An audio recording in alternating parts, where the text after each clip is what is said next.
பக்தி info YouTube channel நேயர்கள் அனைவருக்கும் எனது இனிய வணக்கம். உங்கள் அனைவருக்கும் இனிய தமிழ் புத்தாண்டு நல்வாழ்த்துக்களை தெரிவித்துக் கொள்கிறேன்.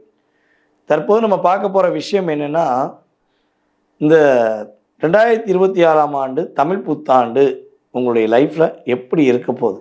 இந்த சித்திரை மாதம் பிறந்தவுடன் நம்ம அனைவருமே ஆட்டோமேட்டிக்காக ஒரு எனர்ஜி பவரோட செயல்படுவோம். காரணம், நவகிரகத்தின் நாயகனான நம்முடைய சூரிய பகவான் மேச ராசிக்குள்ள உச்ச நிலை அடையக்கூடிய ஒரு தன்மையில் சித்திரை மாதம் உள்ளே நுழைகிறார். சித்திரை மாதம் தமிழர்களுடைய சிறப்பான நாள்.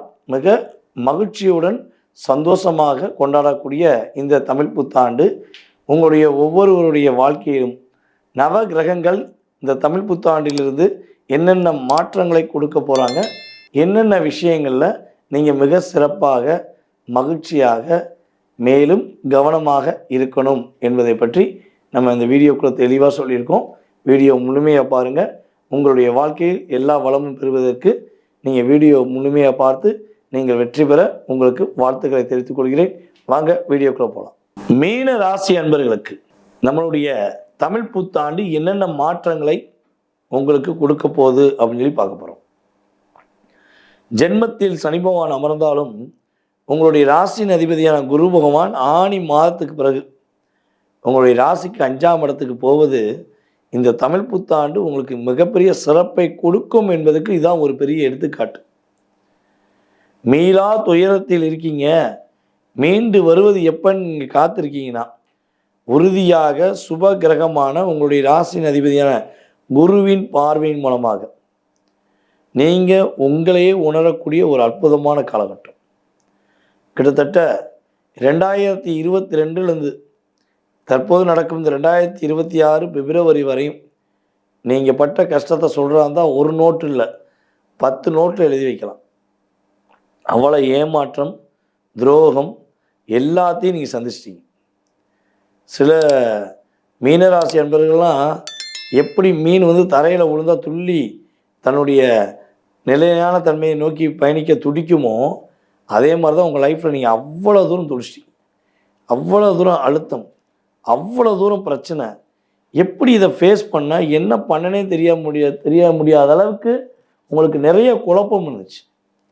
இந்த குழப்பத்துக்கெல்லாம் ஒரு விடிவு காலம் கிடைக்காதா, நிம்மதியான அமைதி கிடைக்காதா அப்படின்னு நீங்கள் எதிர்பார்த்தீங்கல்ல, அந்த அமைதி உங்களுடைய ராசியின் அதிபதி மூலமாகவே உங்களுக்கு கிடைக்க போகுது. சனி பகவானுடைய பார்வை மூலமாக கிடைக்கின்ற தாக்கத்தை போல என்ன பண்ண போகிறாரு, குரு கண்ட்ரோல் பண்ண போகிறார்.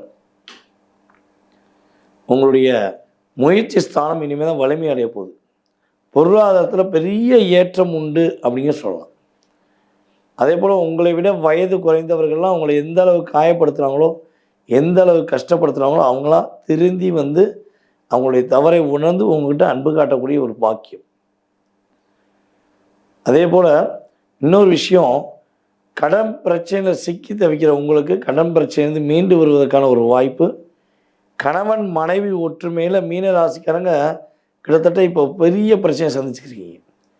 உங்களுடைய பார்ட்னரை புரிய வைக்கிறதுக்காண்டியே பல நேரம் ஒதுக்குறீங்க. பல மணி நேரம் நீங்கள் ஒதுக்குனாலும் உங்களை புரிஞ்சுக்கிறல. ஸோ ஆனால் இனிமேல் இந்த ஆனி மாதத்துக்கு பிறகு நீங்கள் சில மணி நேரம் ஒதுக்குனா போதும், உங்கள் கூடவே இருப்பாங்க, உங்களை புரிஞ்சுக்கிட்டேன்னு சொல்லுவாங்க. நீங்கள் செய்த செயல்பாடுகளை எதெல்லாம் நன்மையோ அவங்க இப்போ எடுத்து சொல்லுவாங்க.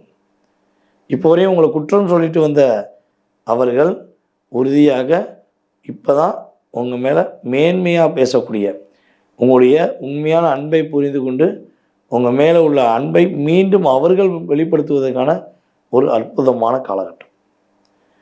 மீனராசிக்காரங்களுக்கு திருமணம் முடியலன்னு வருத்தத்தோடு இருக்கீங்கன்னா இனிமேல் தான் திருமண பாக்கியம் உறுதியாக ஏற்பட போகுது. ஏன்னா உங்களுடைய ராசியில் அமர்ந்திருக்க சனி பகவான் உங்களுடைய ராசிக்கு 7ஆம் இடத்தை பார்க்கார். உங்களுடைய ராசிக்கு 5ஆம் இடத்தில் அமர்ந்திருக்க குரு சனியை பார்க்கார். அப்போ ஆட்டோமேட்டிக் குரு சனி பார்வை 7ஆம் இடத்துல உழுது அப்படின்னு சொல்லலாம்.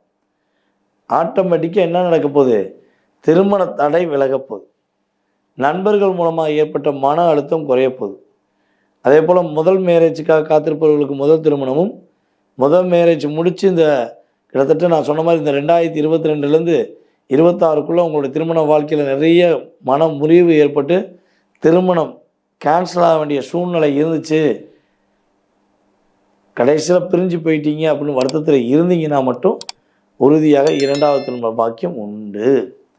தனிமையில் இருக்கிற மீனராசிக்காரங்க இனிமேல் துணையுடன் இருப்பீங்க அப்படின்னு சொல்லலாம். ஓகேவா? உங்கள் லைஃப்பில் பெரிய டேர்னிங் உண்டு. நீங்கள் என்ன விஷயங்களை கவனமாக இருக்கணும், புதிதாக கடன் வாங்கக்கூடாது. உங்களுக்கு தாய்மாமா உறவுக்கும் உங்களுக்கும் ஏதாவது ஒரு சின்ன சின்ன பிரச்சனை உண்டு பண்ணுவாங்க. தயவுசெய்து விவாதம் பண்ண வேண்டாம், மாமாவை புரிய வைக்க முயற்சி பண்ண வேண்டாம். அதே போல் வெளிநாடு செல்வதாக இருந்தாலும் சரி, வெளியூர் செல்வதாக இருந்தாலும் சரி, வண்டி வாகனங்களை செல்வதாக இருந்தாலும் சரி, முழுவதும் எச்சரிக்கை. அதுவும் நம்மளுடைய மீனராசி என்பவர்கள் நைட் நேரத்தில் ட்ராவல் பண்ணுவதாக இருந்தால் முடிஞ்சளவு பக்கா பிளான் பண்ணி பண்ணுங்கள்.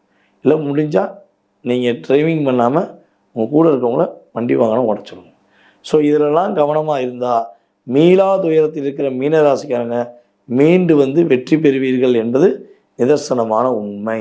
நேயர்களே, தற்போது வரை நீங்கள் பார்த்தது உங்களுடைய ராசிக்கான பொது பலன்கள். இந்த பொது பலனில் உங்களுடைய வாழ்க்கையில் என்னென்ன மாற்றங்கள் வரும், கிட்டத்தட்ட 20-30% நான் சொன்ன அத்தனை விஷயங்களும் 20-30% உங்கள் லைஃப்பில் ஒரு பெரிய டேர்னிங் பாயிண்ட். அதை தாண்டி உங்களுடைய மனசில் நிறைய கேள்விகள் இருக்கலாம். இந்த புத்தாண்டு முதல் நீங்கள் என்னென்ன விஷயங்கள்லாம் செயல்படுத்தணும், என்னென்ன உங்களுடைய எதிர்பார்ப்புகள் நிறைவேறும், என்னென்ன விஷயங்களில் ரொம்ப கவனமாக இருக்கணும் அப்படிங்கிறத மிக தெளிவாக துல்லியமாக தெரிஞ்சுக்கணுன்னு ஆசைப்பட்டேன். நீங்கள் செய்ய வேண்டியது உங்களுடைய டேட் ஆஃப் பர்த், உங்களுடைய பெயர், உங்களுடைய பிறந்த தேதி, மாதம், வருடம், நேரம், இந்த டீட்டெயில்ஸ் மட்டும் அனுப்பிவிடுங்க. நீங்கள் எந்த ஊரில் பிறந்தீங்க, தற்போது எந்த நாட்டில் இருந்து பேசுகிறீங்க அப்படிங்கிறத அனுப்புங்க. ஏன்னா நம்ம சேனல் வந்து பார்த்திங்கன்னா கிட்டத்தட்ட வெளிநாட்டிலேருந்து நிறைய கால்ஸ் வருது, நிறைய ஆதரவு கொடுத்துட்ருக்கீங்க.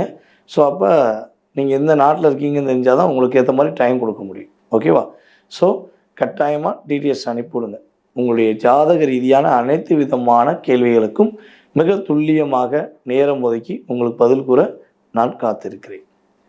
அதே போல் ஜாதகமே இல்லை, ஜாதகம் இல்லாதவர்களும் ஜோதிடம் பார்க்க முடியுமா, உங்களுடைய எதிர்காலத்தை தெரிஞ்சுக்கிற முடியுமா அப்படின்னு ஒரு கேள்வி வச்சிங்கன்னா கண்டிப்பாக சொல்லலாம். உங்களுடைய வயது, உங்களுடைய பேர் மட்டும் அனுப்புனா மட்டும் போதும். உங்களுடைய கடந்த காலம் மற்றும் உங்களுடைய எதிர்காலம் சம்மந்தப்பட்ட அத்தனை விதமான கேள்விகளுக்கும் துல்லியமாக பிரசனம் அடிப்படையில் உங்களுக்கு பலன் சொல்ல முடியும் என்பது உண்மை. ஓகேவா? ஸோ தேவைப்படுறவங்க கண்டிப்பாக கான்டாக்ட் பண்ணிக்கோங்க. மேலும் நம்ம வந்து இப்போ வருகிற சித்திரை மாதம் 1ஆம் தேதி ஆன்லைன் வகுப்பு நடத்தி கொண்டிருக்கிறோம். இப்போ சித்திரை மாதம் 1ஆம் தேதி மீண்டும் புதிய வகுப்பு தொடக்கம். கிட்டத்தட்ட இது 5வது வகுப்பு. இந்த கிளாஸில் நீங்கள் கலந்து கொள்ளணும்னு ஆசைப்பட்டீங்கன்னா நீங்கள் வீட்டில் இருந்தே கலந்துக்கலாம், ஜூம் மீட்டிங் மூலமாக. ஓகேவா? நீங்கள் எந்த நாட்டில் இருந்தாலும் சரி, எந்த ஊரில் இருந்தாலும் சரி, நீங்கள் எங்கேயுமே அலைய வேண்டாம். வீட்டில் இருந்தே உங்களுடைய எதிர்காலம் சம்மந்தப்பட்ட மற்றும் உங்களுடைய உறவுகளுக்கு நீங்கள் ஜாதகம் பார்க்க ஆசைப்படுறீங்க அப்படின்னா அடிப்படை வகுப்பு, முதல் வகுப்பு ஆரம்பம். ஓகேவா? ஸோ மறக்காமல் வந்து கலந்துக்கோங்க. விருப்பப்படுறவங்க உங்களோட டீட்டெயில்ஸ் அனுப்பிவிடுங்க. உங்களுக்கு நம்மளுடைய ஆன்லைன் கிளாஸ் சம்மந்தப்பட்ட அத்தனை டீட்டெயில்ஸும் திரும்ப அனுப்புவாங்க, நீங்கள் ஜாயின் பண்ணிக்கலாம். ஓகே? ஸோ மேலும் மிகப்பெரிய பேராதரவு கொடுத்து வரும் உங்கள் அனைவருக்கும் எனது இனிய வணக்கத்தையும் நன்றியும் கூறிக்கொண்டு, இந்த புத்தாண்டு முதல் உங்களுடைய வாழ்க்கையில் எல்லா வளமும் பெற்று மகிழ்ச்சியாக நீங்கள் வாழ்க நலமுடன் ஜோதிடர் டிஜே சுந்தரபாண்டியின் அன்பு வாழ்த்துக்கள். வாழ்க நலமுடன், வாழ்க நலமுடன். நன்றி, வணக்கம்.